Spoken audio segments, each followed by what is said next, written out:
এখানে অনেকেই অনেক চমৎকার কথা বললেন। আরেকটি বিষয় শেষের দিকে আমরা বোধহয় হালকা বিভাজনে তৈরি করেছি, এটা আমাদের দরকার নেই। তো সবচেয়ে ইম্পর্টেন্ট কথা যেটা বলতে চাই সেটা হলো চলচ্চিত্র যদি বেঁচে থাকে তাহলে চলচ্চিত্র সাংবাদিক সমিতি বাঁচবে, চলচ্চিত্র শিল্পী সমিতি বাঁচবে। বর্তমান চলচ্চিত্রে যে সাথে যে ওরিয়েন্টেড আপনারা ডিরেক্টর প্রডিউসার যারা এখানে আছেন তারা বাঁচবে আমি মনে করি। আর স্পেশালি একটা কথা বলতে চাই, সেটা হলো আমি বাস্তব অভিজ্ঞতা থেকে বলবো, মাননীয় প্রধানমন্ত্রী আসলে চলচ্চিত্র বান্ধব এ বিষয়ে কোনো সন্দেহ নেই।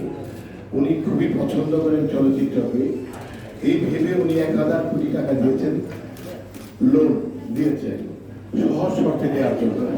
বাট যাদের হাতে দিয়েছেন সেই মানুষগুলো এমনভাবে বেঁচাচ্ছে, বেছে বেছে 3 বছর পার করে দিয়েছে, একজনও কোনো লোন পায়নি এখনো পর্যন্ত।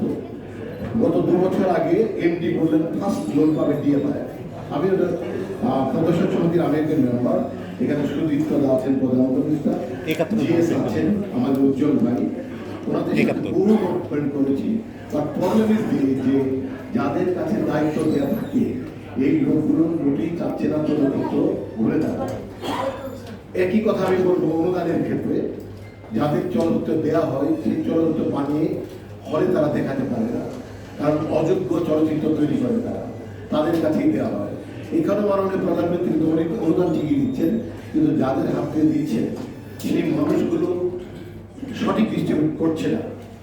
এই যে আমাদের উচিত, আপনারা সাংবাদিক বন্ধুরা যারা কলমকে অস্ত্র বানিয়ে কাজ করেন, এই মাঝখানের লোকগুলোকে চিহ্নিত করেন যারা তারা, এরা কি মাননীয় প্রধানমন্ত্রীর লোক না তার বিপক্ষের লোক, নাহলে কেন তার এই অর্ডার ইমপ্লিমেন্ট হচ্ছে না, এত সাহস কোথা থেকে তারা পাচ্ছে?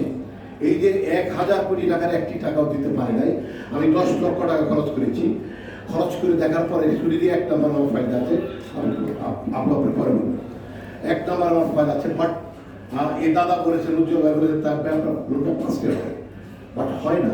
পরে আমি উদ্যোগ করেছি যে আমার এটা দরকার নেই। এত যদি চোর ছাত্রলীগ শুরু করে এরা, তাদের সাথে কাজ করা খুব মুশকিল হবে। এটা আপনারা একটা উদ্ঘাটন করবেন, আপনার কাছে আমার বিশেষ অনুরোধ। আরেকটি বিষয়, চলচ্চিত্র বানাচ্ছে ডিরেক্টররা কষ্ট করে, পোস্টারিং করার কোনো জায়গা নেই। সেখানে রাজনৈতিক নেতাদের পোস্টার যখন লাগিয়ে দেয় তখন কর্তৃপক্ষ চোখ বন্ধ করে থাকে, কিন্তু চলচ্চিত্রে একটা পোস্টার লাগিয়ে ছিঁড়ে ভিড়ে একদম নাস্তানাবোধ করে ফেলে। এই যে ডিসকারেজ করা, এটা তো মাননীয় প্রধানমন্ত্রী যাচ্ছেন, উনি তো চাচ্ছেন এনকারেজ করতে। তাহলে যারা ডিসকারেজ করছে এই লোকগুলোকে চিহ্নিত করে আপনারা একটা ব্যবস্থা নেন, তাতে করে সত্যিকারের চলচ্চিত্র ঘুরে দাঁড়াতে পারে। যদি প্রত্যেক ক্ষেত্রে, আর এফডিসির কথা বলবো, এফডিসিতে যে ক্যামেরা বাইরে আমি 7000 টাকা পাই, সেই ক্যামেরা 30,000 টাকা বাড়াতো। যে স্টুডিও 5000 টাকা ইউজ করতে পারবেন বাইরে মোবাইলে গিয়ে, সেটা ওখানে 40,000 টাকা। তারপরে তাদের আলাদা টাকা দিতে হবে না, তালা করবে না। এই সমস্ত কারণে এই মানুষগুলো আলটিমেটলি আমার মনে হয় না যে মাননীয় প্রধানমন্ত্রীরা চাচ্ছেন তার পক্ষে, আমার মনে হয় বিপক্ষে। কারণ এফডিসিকে জনপ্রিয়তার থেকে দূর করার জন্য চেষ্টা করছে তারা, বিভোগ করছে নির্মাতারা কাজ করতে চাচ্ছে না, কারণ অত টাকাতে কিভাবে কাজ করবে। এই বিষয়গুলো আপনারা ভেবে চিনতে, আমরা যে কারণে আজকে আসছি, এইগুলোই কিন্তু আমাদের কারণ, তাই নাকি? আমাদের সমস্যাগুলোই আমরা বলবো। আমরা একজন আরেকজনের বিপক্ষে লিখে সমাধান করতে চাই না। আমার মনে হয় যে আমি যে কটা পয়েন্ট বললাম, দয়া করে আপনারা নোট করে, এই যে 1000 কোটি টাকা কেন আজ পর্যন্ত 1টি টাকাও দেওয়া হলো না। তারপরে এফডিসির ভেতরে দিনের পর দিন চার্জ কেন বাড়াচ্ছে, কেন ভেতরে শুটিং হয় না? কারণ এই শুটিং করবে কেন? একটি এডিটিং করেছে একটি লোক, 17 লক্ষ টাকা বিল আসে, কালার কারেকশন করেছে, বাট কোনো কালার কারেকশন হয়নি। পরে দরখাস্ত দিয়েছে, কোনো কাজ হয়নি, পরে ইন্ডিয়াতে কালার বেরিয়ে আসে, তারা টাকাটা ফেরত দেয়নি।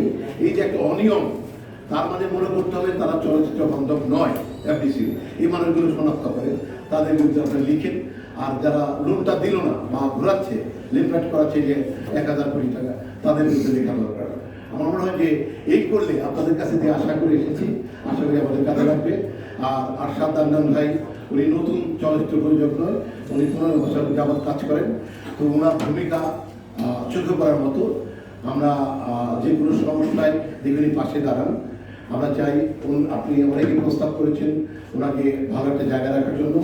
আমরাও শিল্পী সমিতির পক্ষ থেকে বলবো তাকে একটা লিডিং পজিশনে রাখেন এবং তাকে কাজে লাগান। সবাইকে ধন্যবাদ। আল্লাহ হাফেজ। Thank you. ধন্যবাদ জানাব বিএনআই।